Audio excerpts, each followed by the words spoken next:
Civiliens, civiliennes, bonsoir. Nous sommes heureux, Michel et moi, de vous accueillir à nouveau lors de cette rencontre civilienne le dimanche 13 mars 2013 à 20h45 heure de Paris. Nous allons poursuivre le cheminement que nous avons débuté la semaine dernière, c'était le 6 mars.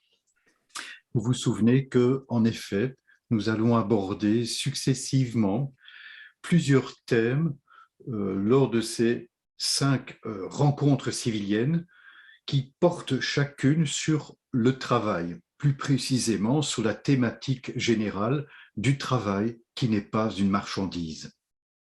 Et la fois dernière, nous avions porté notamment notre regard sur la thématique le travail et l'être humain. Aujourd'hui, nous aborderons plutôt le volet économique. Quelles sont les relations, les rapports entre le travail et l'économie? Mais ce n'est pas tout, puisque ça nous mènera au-delà de la rencontre de ce jour. On sera déjà au début du mois d'avril. Ça nous mènera à porter notre regard également sur la relation entre le travail, le capital et les retraites.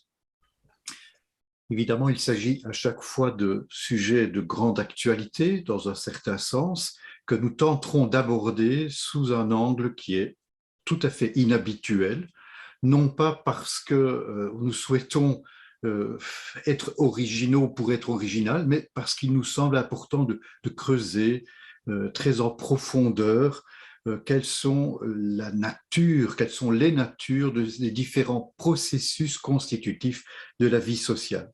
Ensuite, nous poursuivrons les rencontres civiliennes au mois de mai avec la thématique travail et monnaie, et enfin travail et rémunération. Cette dernière date n'a pas encore été fixée.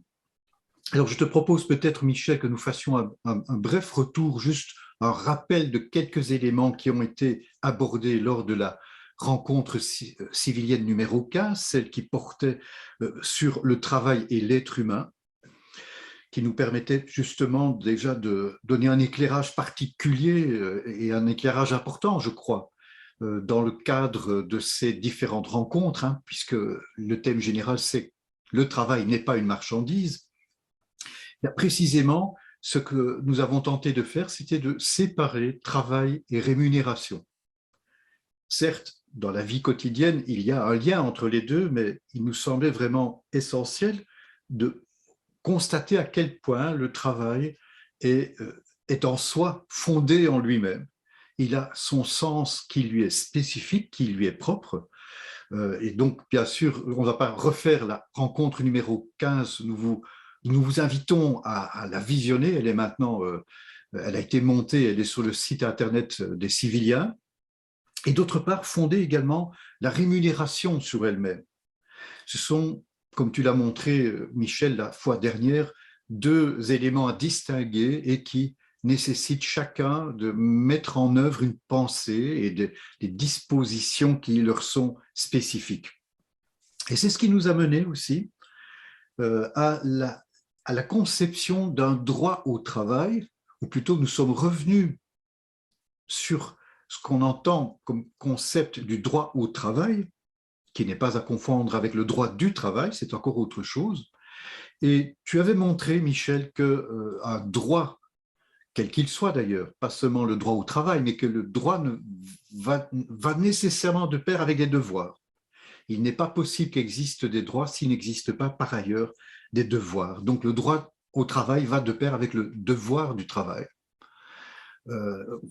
À nouveau, je vous invite à réaborder cette thématique, si vous le souhaitez, en visionnant la rencontre numéro 15.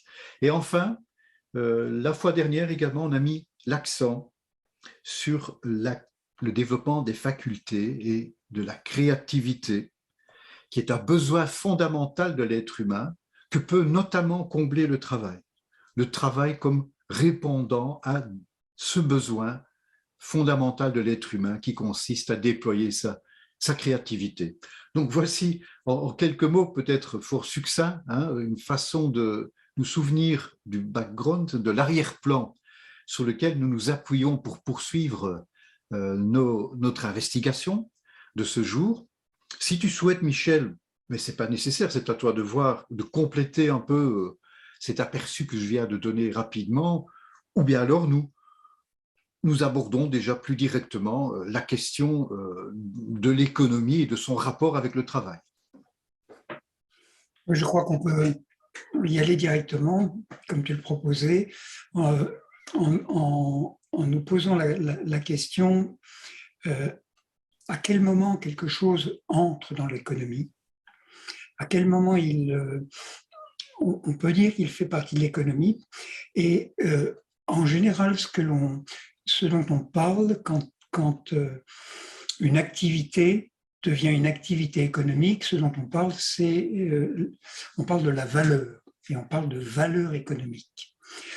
Alors, je crois qu'une des premières choses qu'il faudrait qu'on distingue bien, c'est que le mot valeur a plusieurs sens, et que parler de valeur économique, c'est encore autre chose que, par exemple, de parler de valeur sentimentale. Si on tient, par exemple, à un objet particulièrement et qu'on dit, voilà, ça a une valeur sentimentale pour moi, indépendamment que l'objet soit un objet de valeur, comme on dit, c'est-à-dire qu'il vaille, par exemple, 300 € ou 30 000 €, hein, c'est autre chose que lorsqu'on parle de valeur sentimentale.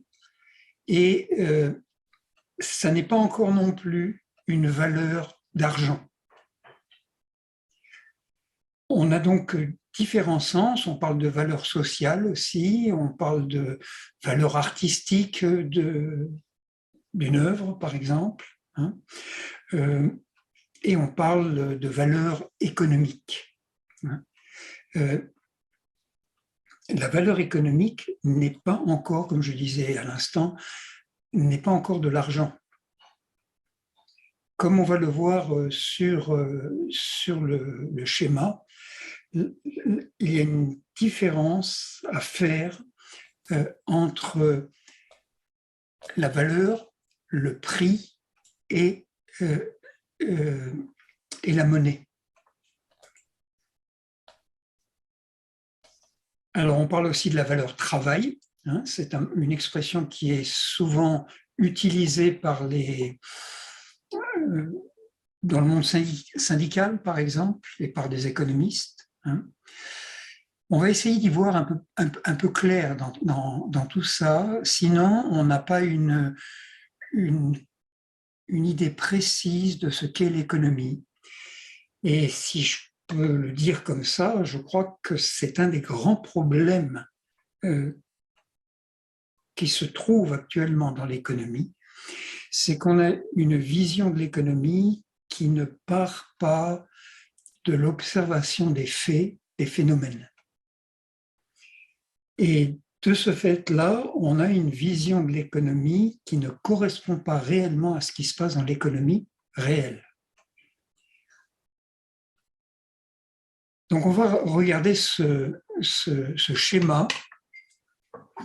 Ce schéma qui est un schéma qui a été, en fait, que l'on trouve dans le cours d'économie de Rudolf Steiner, et qui est un schéma qui m'a énormément aidé. Et vous allez peut-être voir pourquoi avec ce que nous allons décrire là maintenant. En fait, il s'agit de partir du phénomène premier de l'économie, c'est-à-dire que nous nous trouvons face à la nature. Si on remonte par exemple dans des millénaires en arrière, l'être humain qui se trouve face à la nature et qui commence à transformer la nature. Le fait de la transformer correspond donc à une activité qu'on peut appeler le travail, mais ce n'est pas forcément encore quelque chose qui va rentrer dans l'économie. On va avoir quelque chose qui va être créé par une valeur, hein, plutôt, comment dire, le fait de transformer quelque chose de la nature, on donne une nouvelle valeur à cet objet-là. Alors, on a des exemples très simples.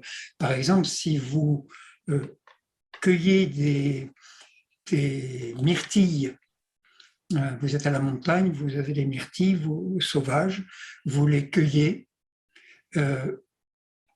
Pour l'instant, ce n'est pas encore une valeur économique.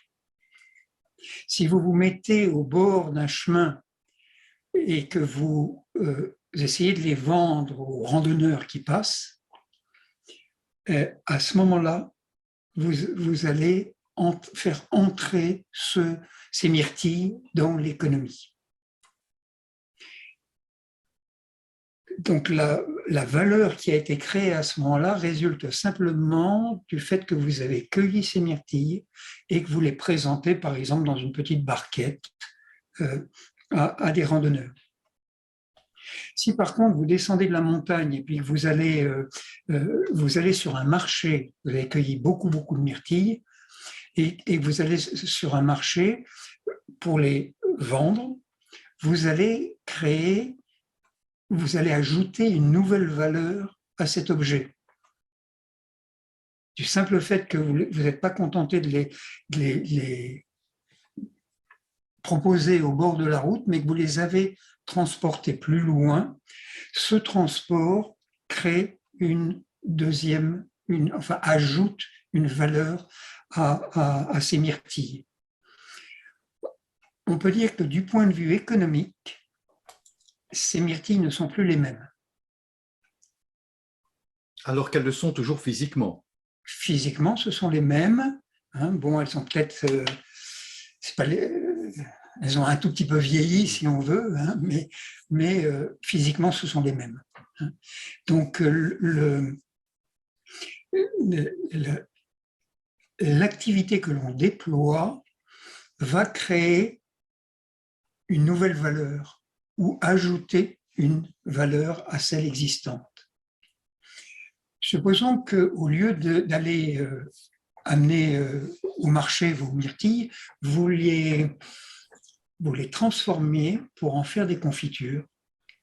Pas des confitures que vous allez manger, car dans ce cas-là, elles ne rentrent pas dans l'économie, mais que vous allez porter sur le marché pour un échange. À ce moment-là, vous avez ajouté une autre valeur aux myrtilles, du fait que vous les avez transformées en faisant de la confiture. De même que vous avez aussi ajouté une autre valeur au sucre que vous mettez dans la confiture. Si je comprends bien ce que tu dis, Michel, si je fonctionne uniquement en autarcie, je ne participe pas vraiment à un processus économique. Lorsque j'ajoute des valeurs qui vont vers les autres êtres humains, alors je commence vraiment à rentrer dans le processus économique. C'est ça. À ce moment-là, on est, c'est-à-dire qu'on commence à travailler, comme on disait la dernière fois, on commence à travailler pour les autres. Ça veut dire qu'on commence une division du travail. Je m'occupe de cueillette, par exemple, et quelqu'un d'autre va s'occuper de faire du pain pour moi. Et nous allons échanger ces produits. Alors, on ne les échange pas forcément du pain contre des myrtilles. Aujourd'hui, on utilise de la monnaie, mais la monnaie n'est pas encore intervenue dans le processus. Au moment de la création de la valeur, la monnaie on ne peut pas parler encore de monnaie. Ensuite, au moment où je l'échange, je peux très bien échanger contre autre chose. Et là, il n'y a pas encore de la monnaie. C'est seulement après, si l'on décide un échange qui ne soit pas immédiat, c'est-à-dire celui à qui je vends n'est pas celui à qui je vais acheter. Ce qu'il propose, par exemple, ce n'est pas ça que je cherche. Donc, je lui vends les myrtilles ou la confiture de myrtilles, mais il va me donner de l'argent avec lequel je vais aller acheter ailleurs, sur le même marché, ou donc auprès de quelqu'un d'autre, hein, ou alors à un autre endroit, sur un autre marché ou dans un magasin, etc. Donc je vais différer l'acte qui se passe, l'acte d'échange qui se passe dans un simple troc. Je le diffère en lieu, en temps. Je peux acheter par exemple ce dont j'ai besoin 10 jours plus tard après avoir vendu mes confitures de myrtille. Et je peux aussi fractionner mon achat, c'est-à-dire je peux acheter par exemple du pain, des œufs,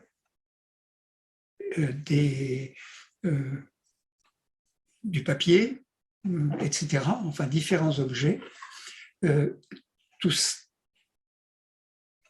Il y a donc on diffère donc l'acte d'achat et on peut le fractionner aussi grâce à la monnaie. En ce sens, je le dis entre parenthèses, la monnaie considérée comme ça n'est pas un problème, si elle n'était que ça. Problème, comme on l'a vu dans d'autres rencontres civiliennes, c'est que la monnaie est devenue tout autre chose et est devenue une marchandise. Mais si on la considérait telle que nous le faisons dans les processus de base de l'économie, la monnaie est simplement un signe et on peut dire une sorte de le signe d'un droit à pouvoir consommer quand je veux, où je veux, à qui je veux et en quantité que je fractionne plus ou moins. Voilà, nous avons donc, comme on le voit sur la partie gauche du schéma, un travail qui s'applique à la nature, qui va faire sortir quelque chose de la nature, le transformer, le transporter, etc. Et on aura la création de la valeur qui va être proposée à l'échange, qu'ici on appelle la valeur A dans ce cas-là. Est-ce qu'on peut dire que... Oh, pardon. Oui, Est-ce qu'on peut dire que cette valeur, quelque part, c'est quelque chose entre guillemets d'invisible? Pour reprendre l'exemple des myrtilles tout à l'heure, elles sont cueillies, elles sont transportées. Physiquement, elles sont quasiment les mêmes d'un lieu à l'autre. Et pourtant, il y a de plus en plus de valeur. oui. Que la valeur, c'est quelque chose alors qui n'est pas nécessairement aussi directement tangible. Oui, ça n'est pas tangible, ce n'est surtout pas des espèces sonnantes et trébuchantes. Hein. C'est quelque chose effectivement qui ne devient, dont on peut se faire une représentation que seulement au moment où l'on refait le parcours, le processus qu'a subi, par exemple, les myrtilles, hein, tout au long depuis la nature jusqu'au moment où elles arrivent à l'endroit où elles sont vendues. Hein. C'est quand on peut refaire le processus que l'on voit la valeur qui a été ajoutée aux produits de la nature. C'est donc visible uniquement au regard de celui qui se fait une image intérieure de ça. Et ça, c'est effectivement très, très important. Et j'invite tous ceux qui souhaitent un peu mieux pénétrer dans l'économie à faire cet exercice qui n'est pas compliqué, en fait. Il suffit, j'aime dire, de chausser ses lunettes d'économiste, de les mettre devant ses yeux et de regarder ce qui est devant nous quand on se promène par exemple dans la rue et qu'on regarde, je ne sais pas, un trottoir et qu'on se dit mais quelle est la valeur économique qui a été créée là? Et comment en est-elle arrivée à être créée? ou quand on passe devant la vitrine d'un magasin, qu'on regarde un objet, on essaie de s'imaginer la valeur économique, comment elle s'est forgée peu à peu par un ajout de valeur grâce au travail humain. C'est toujours le travail humain qui va ajouter de la valeur dans ce côté-là du schéma, là où se crée la valeur de type A.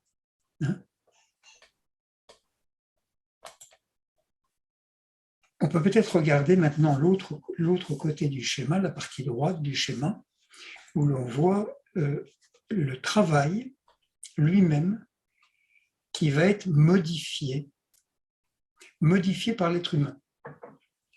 Plus précisément par les capacités créatrices de l'être humain, on pourrait dire par l'esprit humain.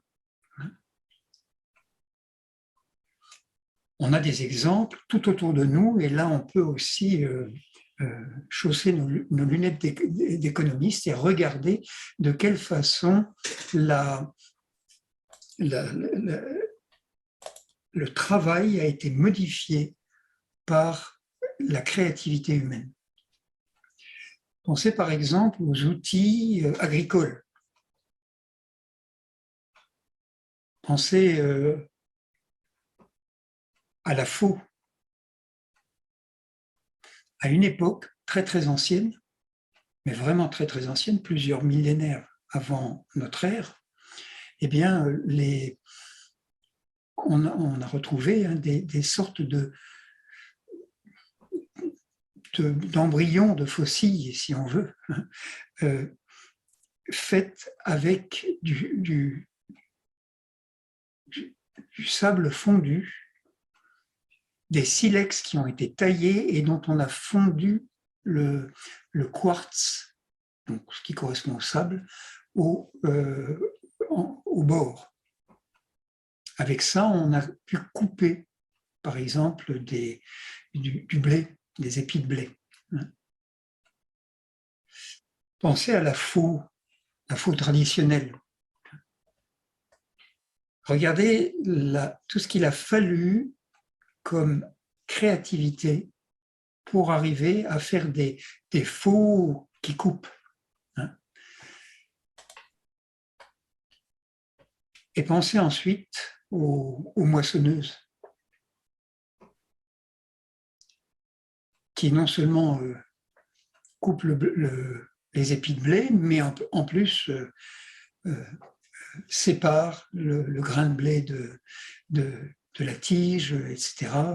Et vous délivrent immédiatement dans le camion qui est à côté, vous délivre en quelques secondes tous les grains qui viennent d'être moissonnés. Regardez la créativité qu'il faut là-dedans. Comment des gens ont développé des facultés, des compétences pour arriver à mettre au point de tels outils qui sont dont on ne peut être que émerveillé par la créativité qui est derrière. Ou plutôt dedans, il faudrait dire. Prenez le tracteur aussi, bien sûr. Regardez comment ça a changé depuis la charrue. Déjà, la charrue en elle-même était une transformation du travail, permettait une transformation du travail de l'agriculteur. Mais le tracteur tiré non pas par des chevaux ou par des bœufs, mais par le tracteur, la charrue, tirée ainsi en traction animale, et la charrue tirée par un tracteur. Comment le travail a été modifié. Alors, je ne parle pas là encore de valeur éthique. On peut se poser des questions, dans certains cas, aussi même sur la valeur de certaines productions lorsqu'on a une traction animale. Il y a des gens qui font ceux qui cultivent des viticulteurs, qui font un désherbage qui est entre les ceps de vigne, qui est fait par une charrue tirée par un cheval. Je connais une personne, par exemple, qui fait ça et qui a une grosse demande parce qu'il y a un changement de qualité de la terre grâce à ça. Donc on peut faire ce choix dans ce cas-là, et ça se retrouve dans la qualité du vin qui est produit. On peut faire ce choix, et puis dans d'autres cas, de faire le choix de dire, moi, un champ de pommes de terre, je vais non seulement planter les pommes de terre avec une machine exprès pour ça, mais aussi les récolter avec une machine qui est faite pour ces récoltes. Donc, il peut y avoir différentes attitudes par ça, et je ne parle pas d'un choix éthique, je parle de la production, les valeurs. On va dire que le vin qui est produit grâce notamment à la traction animale n'est pas a une qualité qui peut être différente du vin produit lorsqu'on utilise un tracteur pour passer entre les rangs des ceps de vigne. Ce sont des valeurs différentes à ce moment-là qui sont créées. La question qui peut se poser, c'est les dégâts écologiques qui sont faits dans tel cas ou dans tel autre cas. Et ceci devrait être inclus dans le prix. Mais ce n'est pas par un raisonnement éthique qu'on devrait arriver à ça, mais par un raisonnement qui reste à l'intérieur de l'économie et qui arrive à un calcul du prix qui intègre la dimension, par exemple, de préservation de l'environnement ou même d'enrichissement de l'environnement, et ou qui préserve aussi la qualité du travail et du rapport de l'homme à son travail. Ces choses doivent se retrouver dans le prix, mais non pas à partir d'une morale qui serait rajoutée de l'extérieur, parce qu'on s'aperçoit qu'à ce moment-là, on va ajouter, enfin disons, on va empêcher que les choses se fassent selon une logique économique saine. Alors bien sûr, quand on a une vision de l'économie telle qu'elle est actuellement, une économie malade, il est peut-être difficile d'admettre le fait que la morale n'a pas à être ajoutée à l'économie du dehors, mais qu'elle fait partie du processus économique et qu'elle se reflète dans le calcul, au moment du calcul du prix. Alors, je ne vais pas détailler ça trop maintenant, ça mériterait plus de développement. Et par ailleurs, elle se reflètera tôt ou tard, parce que si j'ai oublié d'inclure dans le prix du vin des dommages occasionnés à l'environnement, il faudra tôt ou tard en payer le prix. Peut-être la génération suivante, ou moi-même dans quelques années, si j'ai détérioré la qualité du sol, par exemple, mais le prix sera payé tôt ou tard. L'économie ne ment jamais. Oui, exactement, c'est ça. Elle ne ment pas, elle va toujours se révéler à un moment donné et révéler les problèmes qu'on a introduits en elle. Et de cette façon-là, on commence à regarder la création de valeur d'une autre façon, et on ne confond pas valeurs morales qui ont toute leur justification par ailleurs, hein, mais on ne confond pas ça avec la valeur économique. Et ça, c'est une nuance très importante qui n'est pas faite suffisamment dans la conception générale qu'on se fait de l'économie.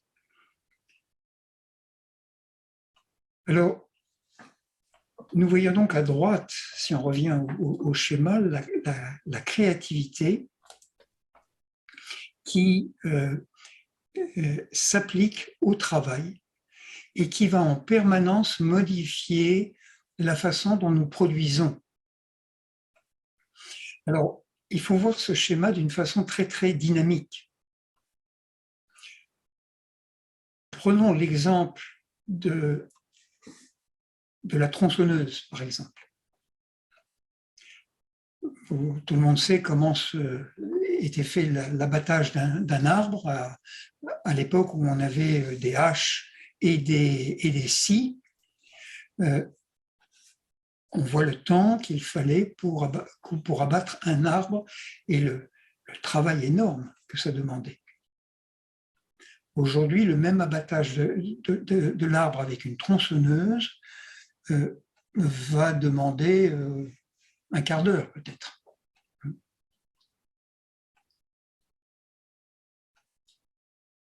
Si on se met au moment où la tronçonneuse a été inventée,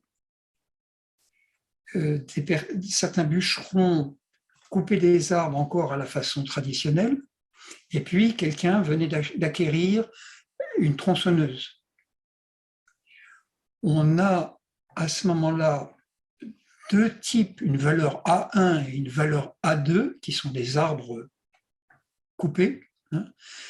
La valeur A1 traditionnelle, avec la coupe traditionnelle, la valeur A2 avec la tronçonneuse. Ce ne sont plus les mêmes valeurs. Comme tu le faisais remarquer tout à l'heure, extérieurement, grosso modo, ça va être les mêmes, si on a débité l'arbre en partie de 1 mètre, ça va être extérieurement à peu près la même chose qui va apparaître pour les yeux.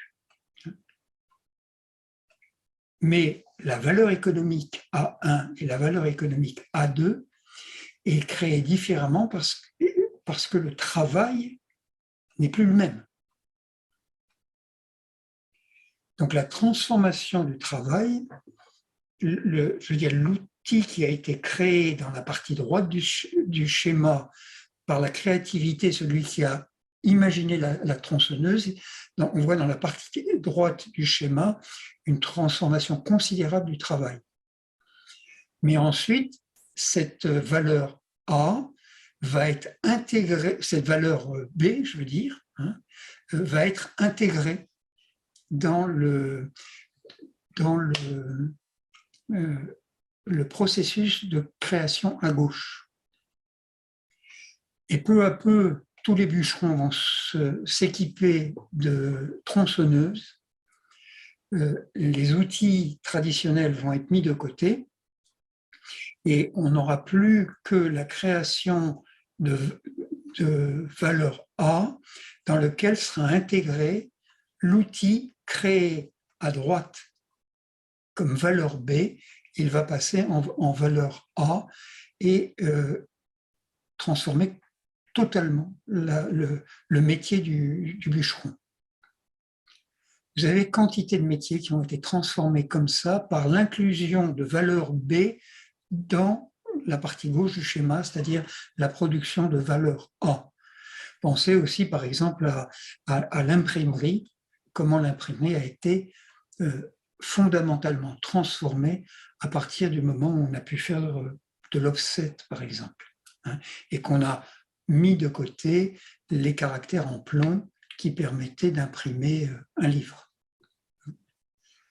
Donc vous avez des valeurs B qui apparaissent par la créativité et qui viennent à ce moment-là transformer le travail, et ces outils vont être achetés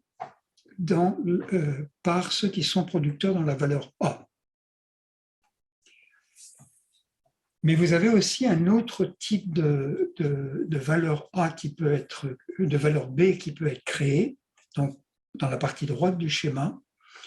C'est la créativité qui va travailler non pas forcément, qui va transformer non pas forcément l'outil de travail, mais qui va transformer la façon de travailler.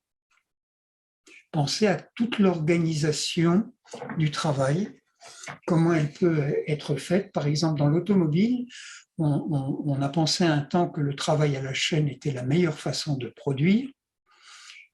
Et on avait organisé, alors vous avez Taylor hein, et Ford aussi.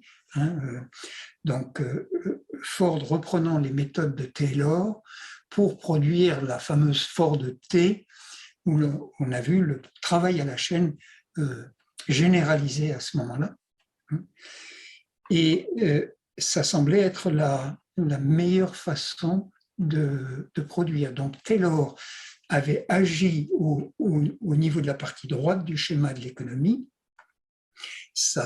La créativité qu'il a eue pour imaginer cette forme de travail a transformé la façon dont les gens travaillaient dans l'usine de Ford.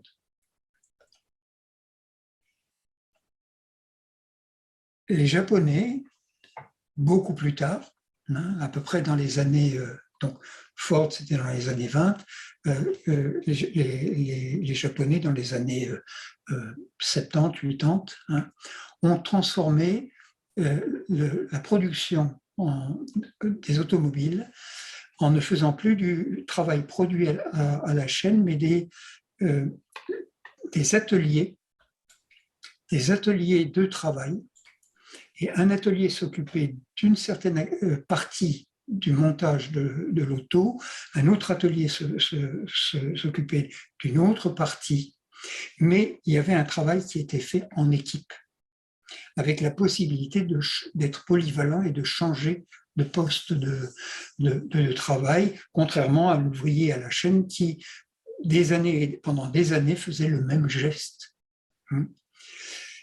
Et donc, ça a été une autre valeur dans l'organisation du travail.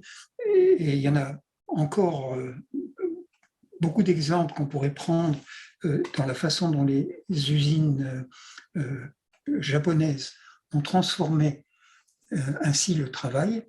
Et ça s'est répercuté dans la qualité des productions automobiles, dans une diminution du nombre de défauts, donc du nombre d'autos qui étaient rappelés chez le constructeur. Imaginez le coût que ça représente par auto, hein, et par une rapidité de production qui dépassait le travail à la chaîne. Donc on voit que la créativité peut s'appliquer pas simplement aux outils de production, mais à la façon dont on organise le travail lui-même. Alors, il y aurait beaucoup d'exemples de cette nature, et on peut dire qu'à partir de l'après-guerre, principalement, dans tous les domaines, il y a eu une transformation de l'organisation du travail proprement dit. En plus, bien sûr, des outils de production qui ont changé aussi et évolué considérablement. Cette organisation du travail, elle peut être transformée par l'activité créatrice, même à un niveau artisanal d'ailleurs. Hein. Donc, pour celui ou celle qui produit des légumes ou justement qui cueille des fruits, ça sera même d'autant plus important qu'il y a une concurrence très forte, il y a d'autres productions, les prix sont très bas, et donc la survie de bien des entreprises va dépendre de cette créativité, de cette capacité d'organiser au mieux le travail, d'utiliser ces facultés individuelles qui permettent cette créativité et donc la transformation du travail.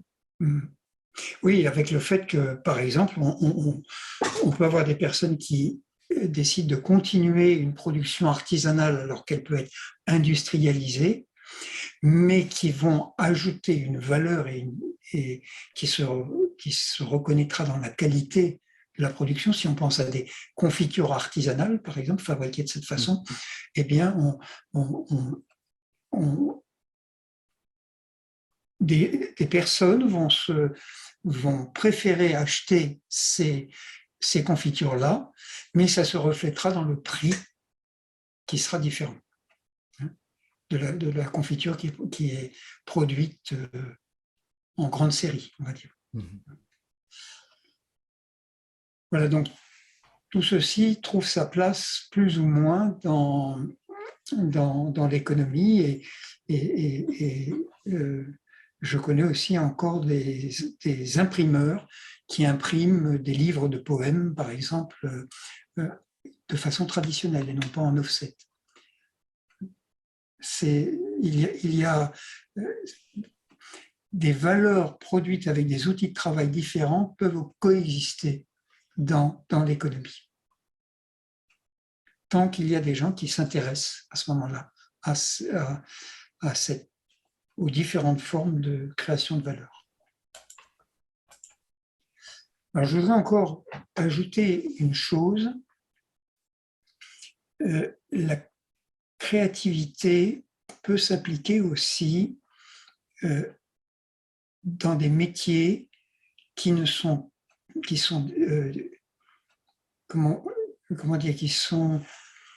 où il n'y a pas une transformation de la nature directement, où la nature disparaît de plus en plus. Et c'est le cas, par exemple, avec l'art. Lorsque on utilise, par exemple, des couleurs pour peindre, ça vient de la nature, mais la couleur pour elle-même n'est pas l'élément le plus déterminant pour l'œuvre d'art. C'est-à-dire que sans la qualité du peintre, sans la créativité du peintre, il n'y aura pas d'objet de valeur économique qui sera réellement créé. Donc il faut voir aussi que la créativité ne s'applique pas simplement au travail agricole ou au travail industriel, ne s'applique pas simplement aux services, aux entreprises qui fournissent des services marchands, mais qu'elle peut s'appliquer aussi à d'autres domaines. Alors on va regarder ça un peu plus en détail. Peut-être qu'on peut voir maintenant la dia suivante, où l'on a une sorte de résumé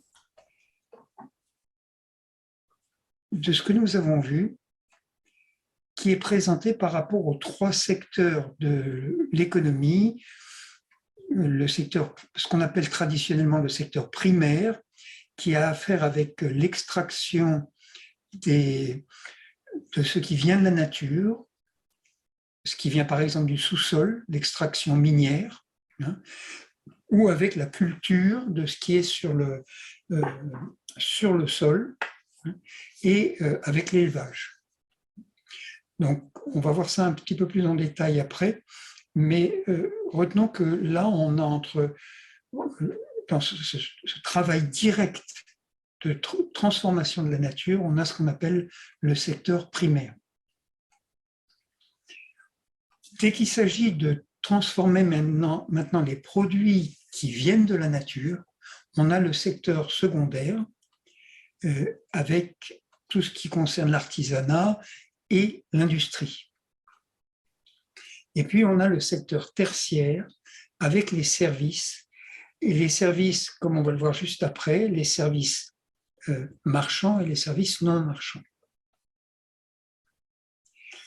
Alors, regardons que cette façon de résumer le schéma précédent permet de voir que d'un côté, du côté de l'agriculture, l'élément de la nature est prédominant. Il est, disons, la base du travail de l'agriculteur ou de celui qui fait de l'extraction minière. C'est directement dans la nature qu'il va puiser ce qui est nécessaire pour la création de valeur. Ensuite, si on pense par exemple à du métal qui a été extrait d'une mine, eh bien la transformation de ce minerai et toute l'industrie lourde qui va aller avec pour faire de l'acier, par exemple, hein, ça, on voit que là, peu à peu, la nature va passer un peu plus à l'arrière-plan, mais est encore très présente. Mais ensuite, ce qui aura été fait avec l'acier qui aura été produit, le fait qu'on en fasse un couteau, la nature recule un tout petit peu et l'ajout de valeur se fait autrement. Et puis ensuite, si on prend le couteau qui va être utilisé dans un restaurant, par exemple, pour préparer des légumes, eh bien, on voit là la nature passer encore à l'arrière-plan. On s'éloigne encore un petit peu plus de la nature. Et ce qui va compter à ce moment-là, c'est le service que l'on va faire et qui va ajouter de la valeur dans le produit. Alors, on peut regarder ça maintenant encore dans un troisième schéma.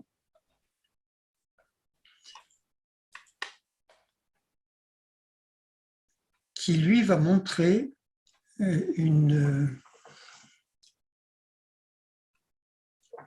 comment on peut situer l'ensemble des métiers par rapport à cette tension nature et créativité humaine.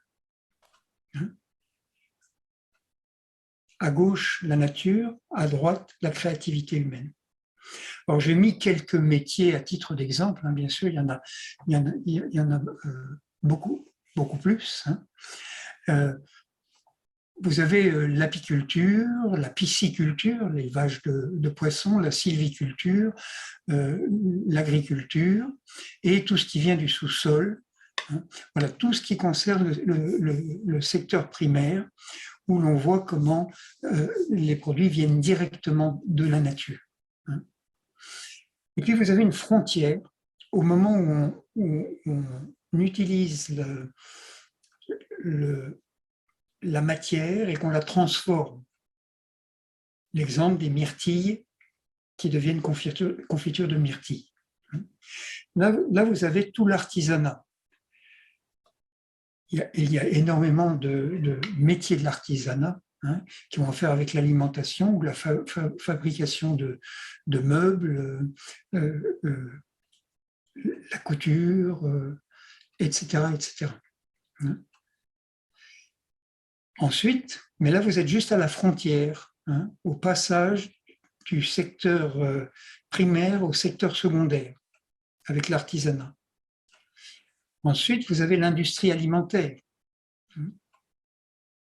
où là, il va y avoir une transformation industrielle et non pas artisanale des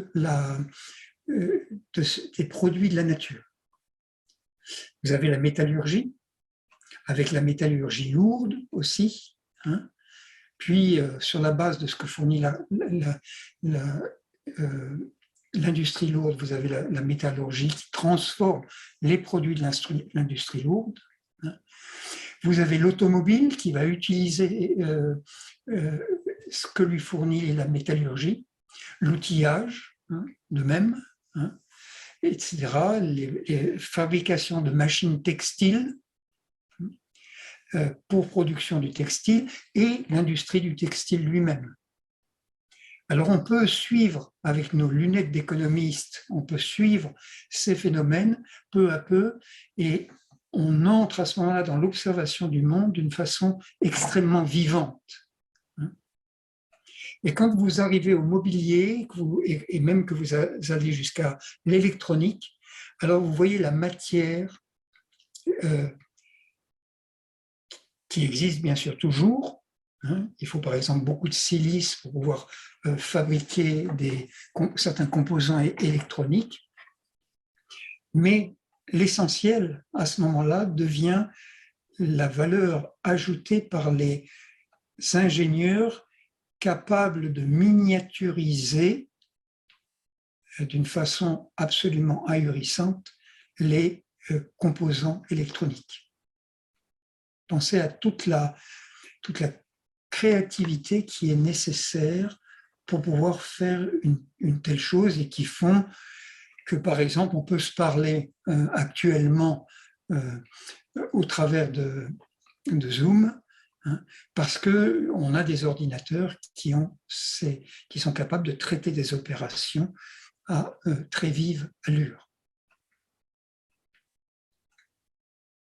Et là, on commence à atteindre une autre frontière. On arrive à l'endroit où on est juste en deçà de la limite des services. On est encore dans l'industrie, mais dès qu'on va franchir cette frontière, on va être alors dans les services, par exemple avec les logiciels, les softwares que l'on fait pour faire fonctionner les ordinateurs, ce qu'on appelle le hardware, hein, la quincaillerie. Hein. Donc, entre la quincaillerie de l'ordinateur et le software vient, on peut dire, compléter l'outil technique dans lequel la nature joue encore un certain rôle et ce qui n'a quasiment plus à faire avec la nature, c'est-à-dire le logiciel lui-même, qui est, on pourrait dire, de l'esprit humain, de la créativité humaine, qui est matérialisée sous forme de programmes avec des suites logiques, etc., dans la composition du programme. Ce qui est d'ailleurs un but de toutes ces personnes, ces ingénieurs qui ont travaillé au développement de l'informatique. Il s'agissait de s'émanciper autant que possible du hardware. Peu importe le hardware, je devais pouvoir faire tourner mon software sur n'importe quelle machine. Il s'agissait de s'arracher de la nature, en quelque sorte, de cette façon-là. Oui, tout à fait. Ouais, c'est un bon exemple. Hein.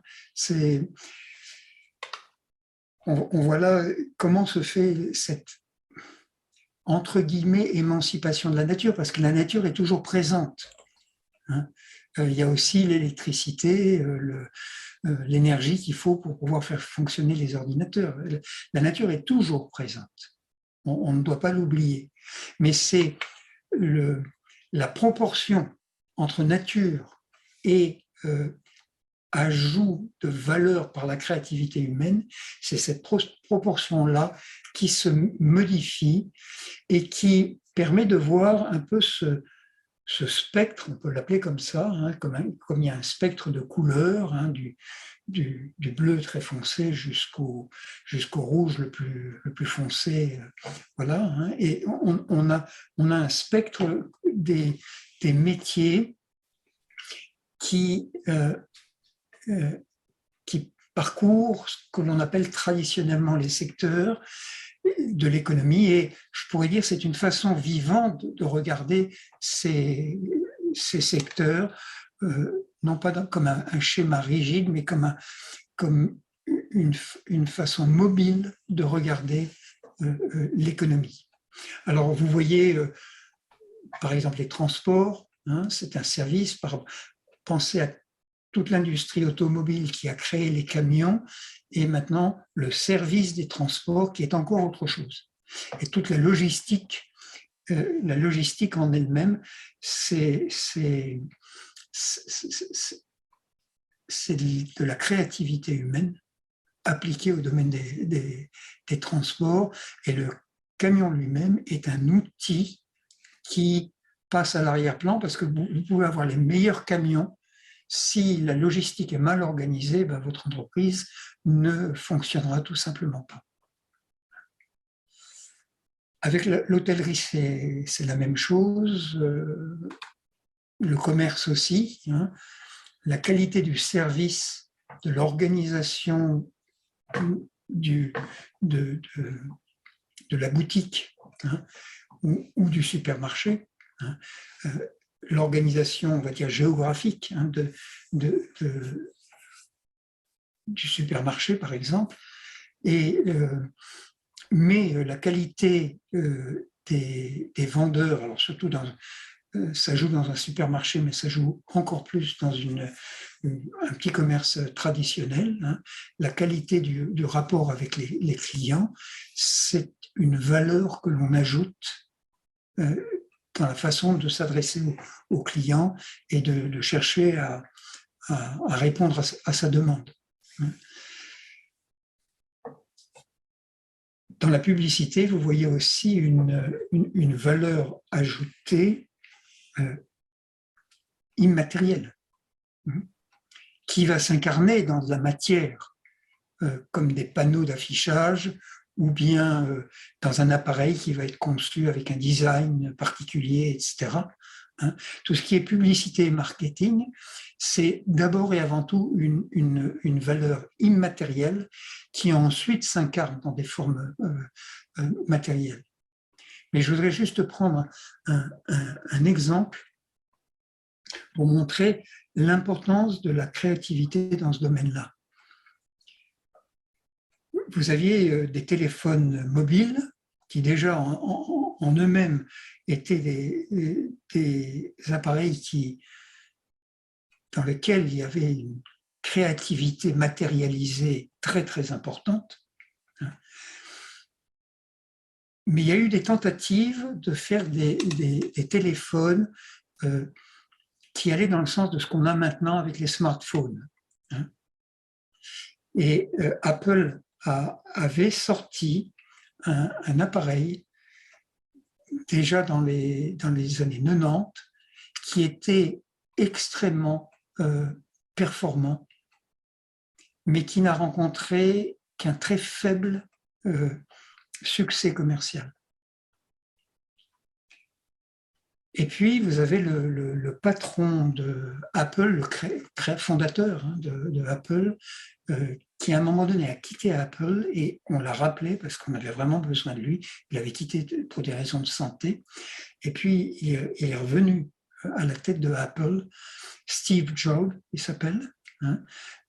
Job, un nom intéressant. Eh bien, il a imaginé enfin, il n'a pas imaginé, c'est quelqu'un d'autre qui l'a imaginé. Le système où vous pouvez faire glisser votre doigt sur l'écran et puis les fenêtres défilent, etc. Il ne l'a pas imaginé, ça existait déjà, mais il a trouvé la façon de le marketer, comme on dit, d'introduire du marketing dans la façon de présenter l'appareil. Et à partir de ce moment-là, les smartphones ont été considérablement transformés et il y a eu les gens se sont précipités vers ça. Et Apple, qui était une entreprise qui avait du mal à se développer, a commencé à devenir, à un moment donné, c'était la plus grande capitalisation boursière dans le monde. Tout ça uniquement par la créativité de Steve Jobs, donc d'une personne qui a redressé l'entreprise, qui a fait les iPods, les iPads, etc., qui a su créer par le marketing, parce que c'est d'abord et avant tout du marketing, et les ingénieurs ont dû s'adapter aux exigences marketing que leur posait Steve Jobs, et à partir de là, les ingénieurs ont trouvé les solutions, mais le public s'est tourné vers ces appareils. On voit donc une création de valeur, si on repense à la partie droite du schéma, valeur B, qui vient par un ajout de créativité totalement immatériel. Et puis, si vous allez un petit peu plus loin, vous avez plus à droite, en haut du schéma, vous avez tout ce qui concerne l'État, la fonction publique, et là, on entre dans les services non marchands. Et ensuite, vous avez la santé, l'éducation, l'art, la recherche, qui sont des services non marchand et où la valeur ajoutée, la valeur économique ajoutée est quelque chose de totalement immatériel. Un professeur peut enseigner oralement quelque chose à ses élèves ou à des étudiants sans l'utilisation d'aucun matériel. Bon, bien sûr, il y a les tables et les chaises, les bureaux, etc. Mais l'acte d'enseignement lui-même se passe sans création, avec quasiment pas de matière du tout. C'est déjà le cas en grande partie pour un comptable, pour un avocat, etc. Mais lorsqu'on est dans des professions comme médecin, enseignant, etc., artiste, on est là dans des métiers qui ont affaire avec de la créativité à l'état pur.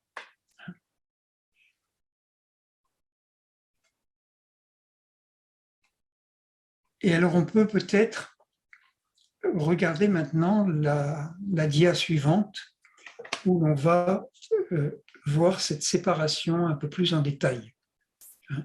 C'est-à-dire qu'on va zoomer sur cette frontière entre le non-marchand et le marchand.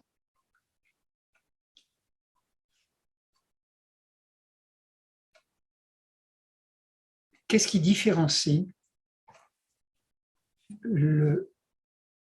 ces deux activités?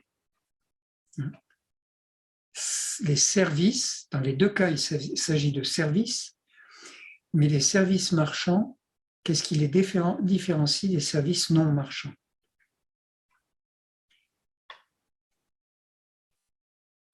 Dans le service marchand, vous allez avoir une production d'actes qui peuvent être facturés à l'unité. Par exemple, un comptable, il peut très bien regarder le nombre d'opérations comptables qu'il doit faire pour telle entreprise. Dans un autre cas, avec une autre entreprise, il aura davantage d'opérations comptables à faire. Il peut donc arriver à chiffrer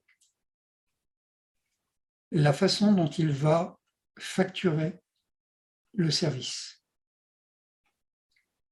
On peut dire qu'il fait une facturation à l'unité, à la pièce, à l'unité de production.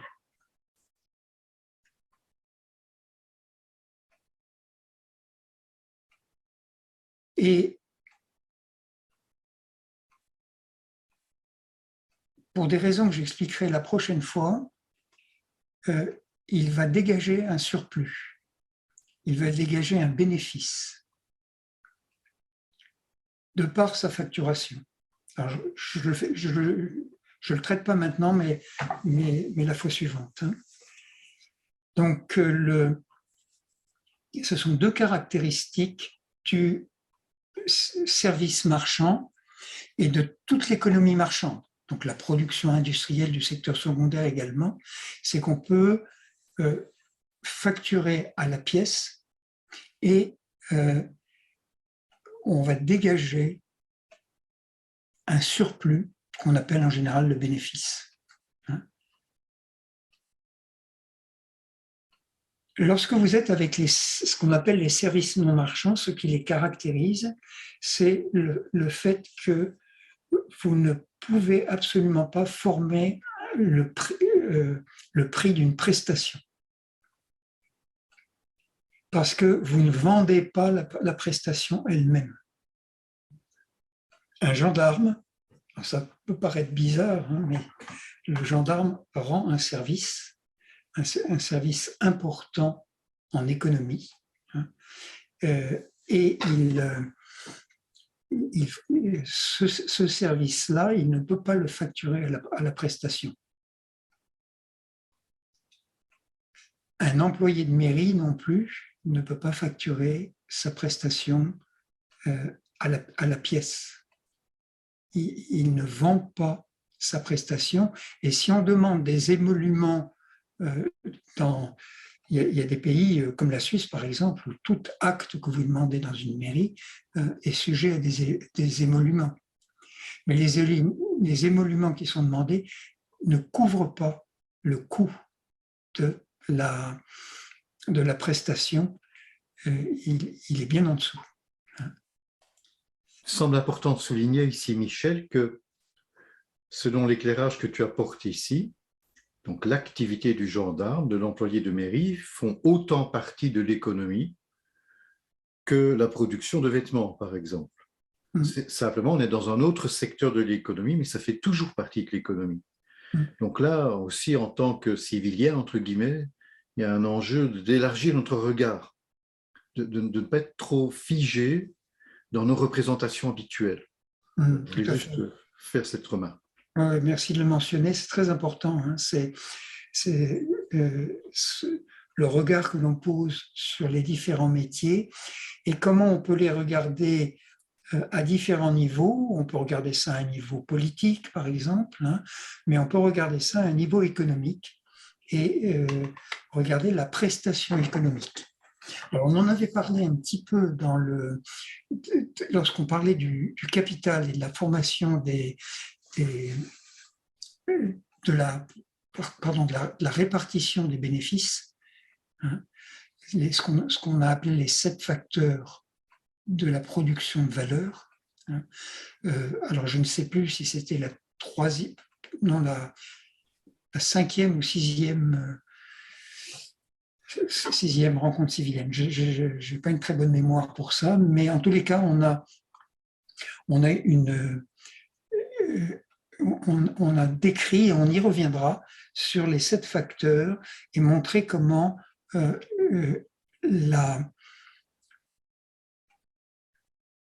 le financement de services comme celui de la gendarmerie ou les services des fonctionnaires en général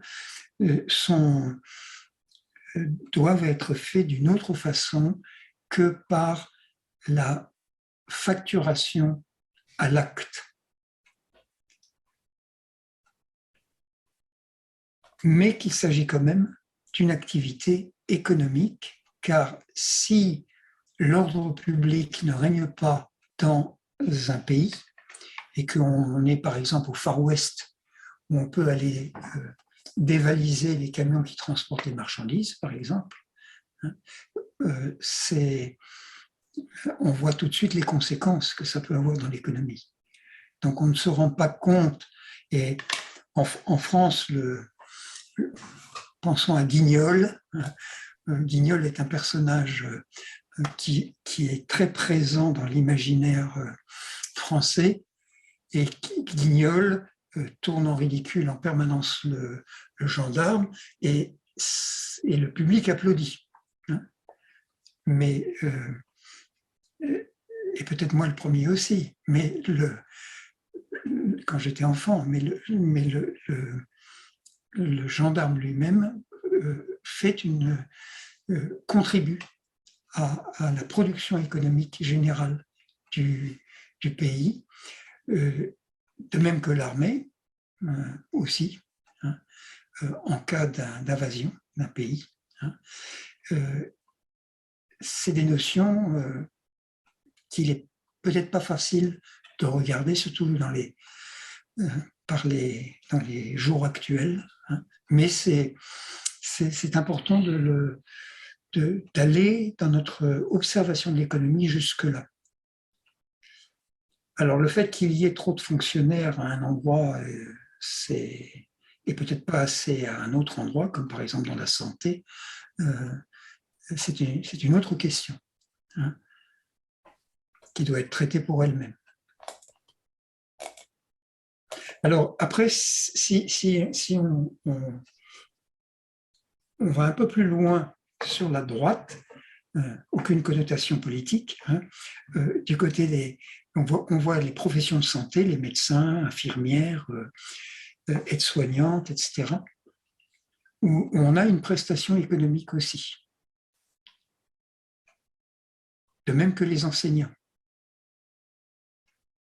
Si le médecin vous soigne, si à l'hôpital les infirmières font ce qu'il faut pour vous soigner avec la gentillesse qu'il faut, etc., eh bien, vous vous rétablissez beaucoup mieux et vous pouvez donc de nouveau produire dans l'économie. Ceci étant dit, médecins et souvent infirmières font des prestations qui, dans un certain sens, d'abord elles sont facturées, sont un peu analogues à ce que fait le comptable, par exemple, ou l'informaticien. C'est-à-dire qu'il y a actuellement une façon de faire qui s'apparente à des services marchands, dans un certain sens, dans ces secteurs-là aussi, si je me trompe. Oui, oui. Et ça, c'est vraiment un des grands problèmes de la santé.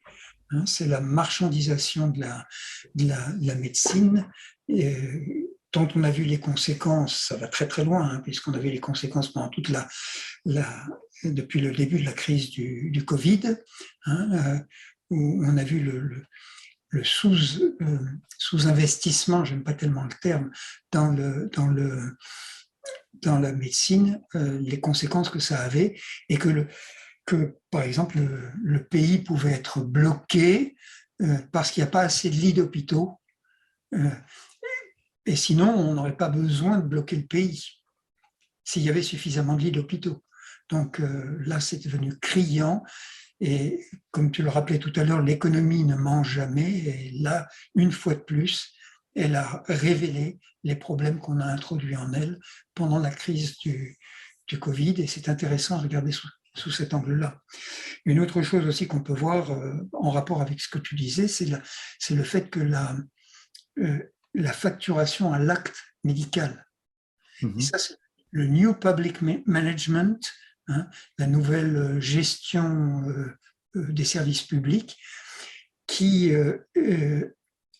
a peut-être certaines facettes intéressantes, mais qui a introduit des aberrations au niveau économique dans le fonctionnement des services publics non marchands, où je ne sais pas si c'est toujours présent en Suisse ou s'ils ont fait marche arrière, mais vous aviez la facturation à l'acte qui était détaillée lorsque le médecin devait cocher un certain nombre de cases sur son écran d'ordinateur, et parmi ces cases-là, il y avait le fait que est-ce qu'il avait serré la main du patient qui était entré dans son cabinet.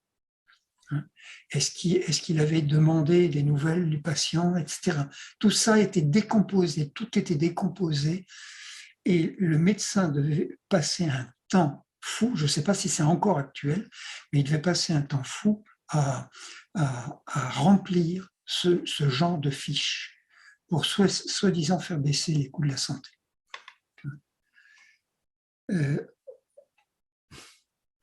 Voilà, c'était une façon de d'introduire du marchand dans un domaine où il ne doit pas être. Donc la rémunération d'un médecin, comment devrait-elle être faite? C'est une question qu'on verra lorsqu'on abordera la question de la rémunération.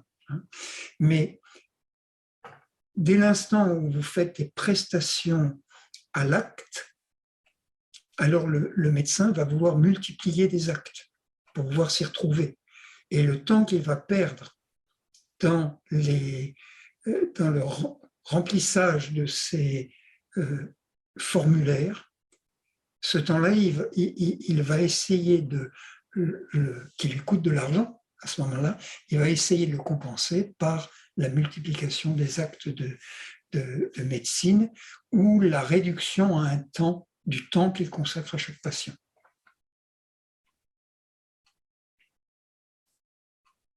Alors pour les enseignants, on a également la même chose. Hein, si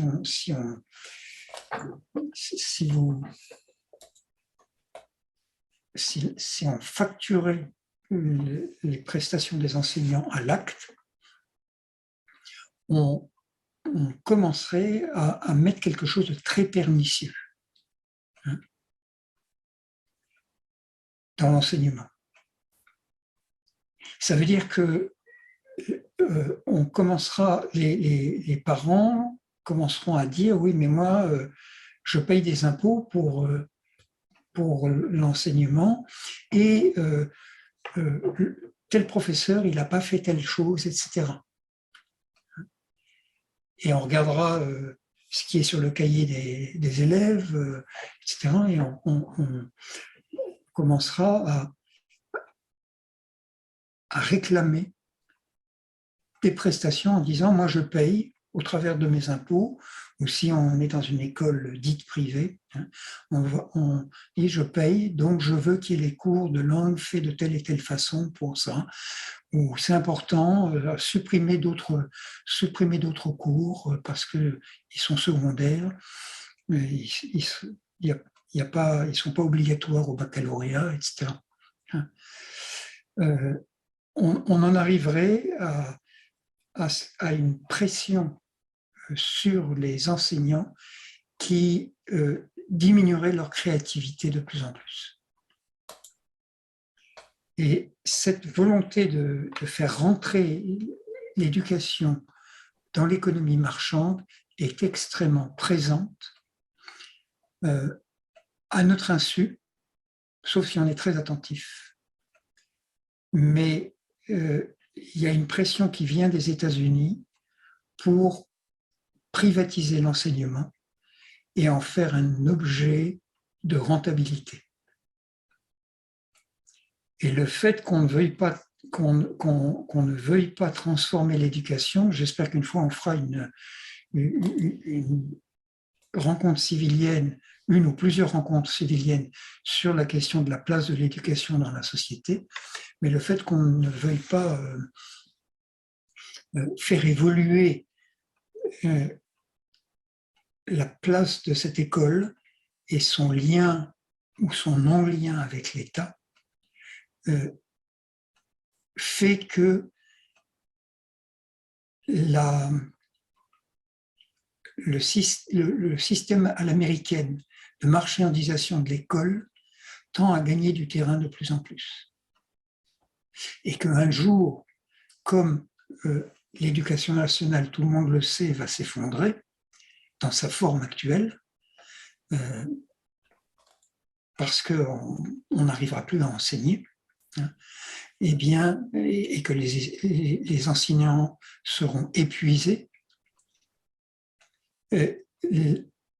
comme l'école dans sa forme actuelle deviendra impossible et qu'elle s'écroulera, alors à ce moment-là, on s'apercevra que tout est prêt pour la marchandisation de l'école et des groupes importants, comme ça existe déjà par exemple en France avec les crèches privées qui sont des sociétés multinationales.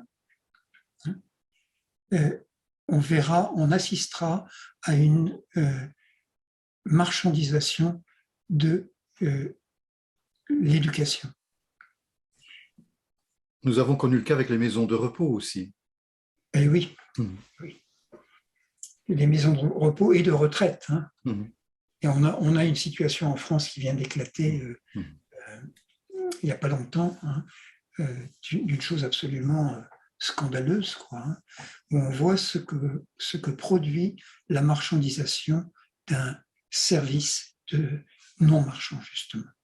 Or, Michel, il me semble que dans un certain sens, dans l'économie, tout est marchandise, non? Tout n'est-il pas production et consommation de marchandises d'un certain point de vue? Pour certains, oui, mais dans la production, vous avez ce qui est marchandise et ce qui est service. Hein, les biens et les services. Hein. Et ce qu'on voit apparaître là, c'est le fait qu'il y a dans les services, il y a des prestations, et il y a des prestations qui sont marchandes et des prestations non marchandes. Mais à chaque fois, il s'agit d'une prestation qui, elle, rentre dans l'économie. Est-ce que ça va comme ça J'en profite pour rappeler à ceux et celles qui sont avec nous en direct sur Zoom que vous êtes invités, si vous le souhaitez, à communiquer des questions, des commentaires. Il suffit d'appuyer sur le bouton discussion ou un bouton équivalent que vous voyez sur votre écran et de communiquer vos questions qui seront relayées en fin de rencontre. Oui, fin de rencontre dont on s'approche d'ailleurs maintenant, hein, puisque en réalité, il nous reste encore peut-être une chose, je crois, aujourd'hui à voir, c'est la question que le non-marchand, par nature, va être sans but lucratif. C'est-à-dire qu'il n'a pas la vocation à dégager un surplus. Et s'il en dégage, comme par exemple certaines associations qui sont dans le non-marchand peuvent avoir une fois un exercice excédentaire, mais cet exercice excédentaire va être, enfin l'excédent va être utilisé à l'intérieur de l'association. Il ne va pas être distribué sous forme de partage du bénéfice entre des actionnaires. Donc, il y a cet élément non lucratif qui est caractéristique du non-marchand. Et ce qui veut dire que le non-marchand ne peut pas se financer intégralement par lui-même. Vous pouvez par exemple vendre une place de théâtre, hein, dans un théâtre, donner le prix du billet, mais ça ne couvre jamais le fonctionnement total du théâtre. Le théâtre a besoin de ce qu'on appelle des subventions. Et d'où vont venir ces subventions? D'où vont venir l'argent qui va financer les services de santé, les services de maisons de retraite, les enseignants, les artistes, etc., et les chercheurs. D'où va venir cet argent? Il va venir de l'économie marchande. Donc on va voir un transfert de l'économie marchande vers l'économie non marchande qui doit subir une transformation considérable. Parce qu'aujourd'hui, ce transfert, d'une part, est insuffisant, d'autre part, il se fait par le biais de l'impôt. Et on a déjà évoqué lorsque nous avons parlé du capital, mais on approfondira cette question lorsque, pas la prochaine séance, mais celle d'après, nous verrons le rapport entre le travail et la monnaie, et donc avec ce qu'on appelle la monnaie de contribution, dont on a déjà parlé dans la séance 14, mais dont on verra d'autres facettes dans 2 séances. Donc il faut avoir en arrière-plan ce principe général que c'est l'économie marchande, c'est-à-dire la production de biens et de services marchands, qui va financer la totalité du secteur non marchand, c'est-à-dire ce qui concerne les services de l'État et les services de la culture. Alors, je rassure dans le fait que les services de l'État, si on s'en tient à ce qu'on a décrit dans les toutes premières rencontres civiliennes, les services de l'État vont sérieusement diminuer au fur et à mesure qu'il y aura une dénationalisation de la santé, de l'éducation, etc. Ce qui ne veut pas dire une privatisation. C'est-à-dire une dénationalisation qui maintienne la notion de service public non marchand, mais qui en confie la réalisation à la société civile et non plus à la superstructure de l'État. C'est là que les civiliens interviennent. Précisément, c'est lorsque eux prennent en charge le développement de ces services en lieu et place de l'État tel qu'il existait jusqu'à présent. Et on espère qu'il y aura de plus en plus de civiliens qui vont s'intéresser à ces aspects-là et qui le répandront autour d'eux dans leur réseau pour que l'idée peu à peu se répande, que l'on peut regarder l'État et l'économie d'une façon telle que le civilien, donc la société civile, a un rôle actif à y jouer, et que c'est par le fait qu'il jouera ce rôle actif que à la fois l'État et l'économie pourront progresser, et que la culture en tirera de grands bénéfices, mais des bénéfices de qualité, pas des bénéfices marchands.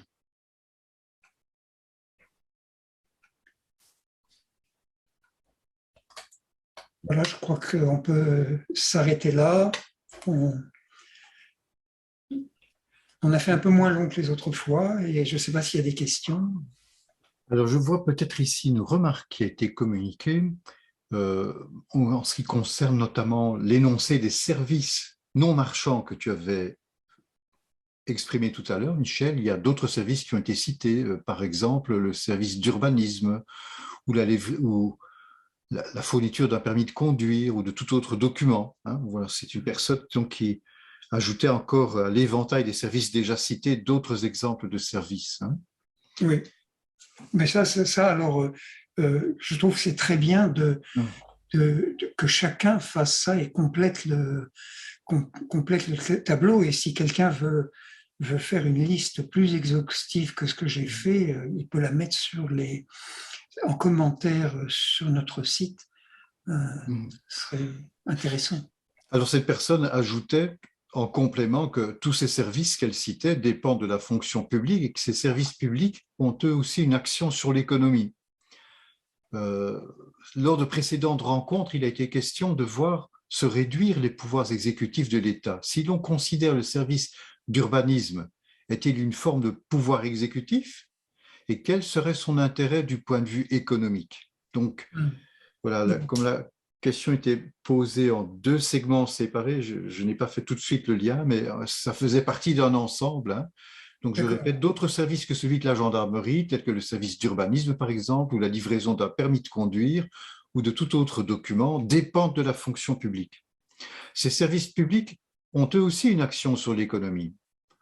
Lors de précédentes rencontres, il a été question de voir se réduire les pouvoirs exécutifs de l'État. Si l'on considère le service d'urbanisme, est-il une forme de pouvoir exécutif? Et quel serait son intérêt du point de vue économique? Eh bien oui, tous ces services ont leur rôle économique à jouer. Hein. Et ce sont donc des services publics, mais services publics, c'est là qu'il nous faut revisiter les notions. Service public ne veut pas dire lié à l'État. Service public, c'est ce qui sert le public. Donc c'est au public de s'en occuper, c'est-à-dire aux civiliens. Et on n'a pas besoin d'un État unitaire. Hein, c'est cette notion-là qu'on a introduite dans nos toutes premières rencontres civiliennes. C'est cette vision de l'État unitaire comme étant un frein à toute évolution. C'est-à-dire que cet État unitaire, c'est l'État qui a un ministère de la santé, un ministère de l'économie, un ministère de la recherche, un ministère de l'éducation, un ministère des transports, etc., et de l'énergie, etc. Voilà. Ces ministères sont au fond ce qui empêche toute évolution, parce que cette évolution doit se faire au sein de la superstructure de l'État. Enfin, de l'État qui devient une superstructure à ce moment-là. Mais par contre, on n'a pas besoin d'un ministère de l'Intérieur pour délivrer des permis de conduire. On peut avoir le service public des permis de conduire sans avoir un ministère qui s'occupe de ça. Ça peut se faire sous d'autres formes. Un service public organisé. Oui. Je termine juste ça. Il suffit de prendre chaque service de l'État et de regarder comment il pourrait être dénationalisé et comment il pourrait être régi par des organismes soumis à des règles de service public, mais qui s'organisent au sein de la société civile. Et pour assurer cette transition pas à pas dans cette direction, nous avions évoqué l'expérimentation sociale ou sociétale. Oui.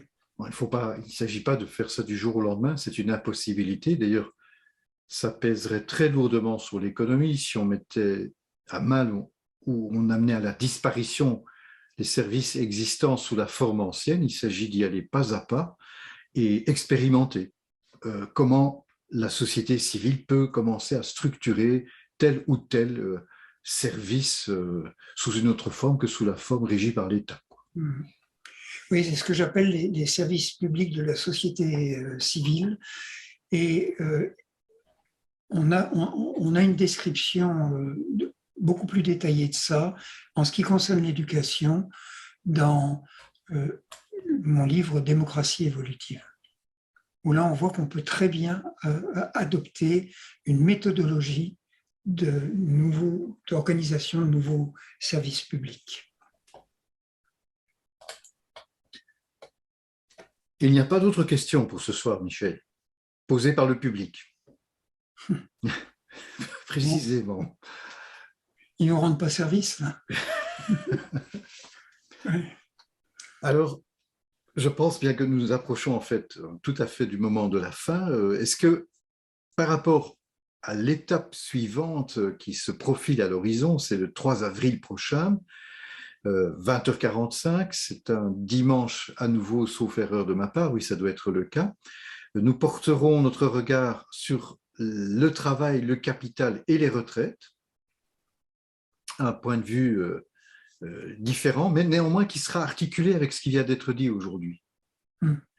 Puisque tu l'as déjà mentionné, il y a des services non marchands qui ne peuvent exister que s'il y a des services marchands et une économie marchande qui dispose de certains surplus. Sans ces surplus, on ne peut pas... Où vous trouvez. Veuillez activer le Wi-Fi pour que je puisse vous localiser.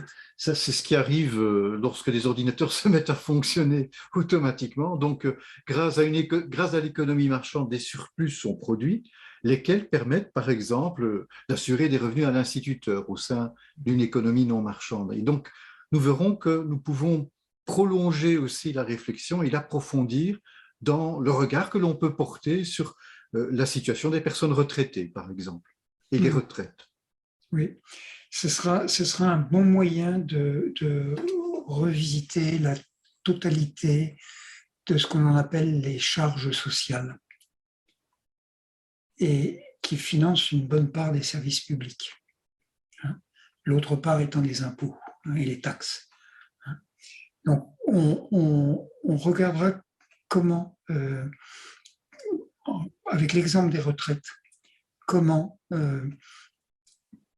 pourrait être... Enfin, on revisitera totalement cette notion-là. Je ne veux pas en dire plus maintenant. Civilien, Civilienne, merci de nous avoir rejoints ce soir. On vous donne rendez-vous au 3 avril 2022 prochain. Nous vous souhaitons une bonne soirée. Au revoir Michel. À bientôt. À bientôt. Au revoir. Bonsoir Stéphane.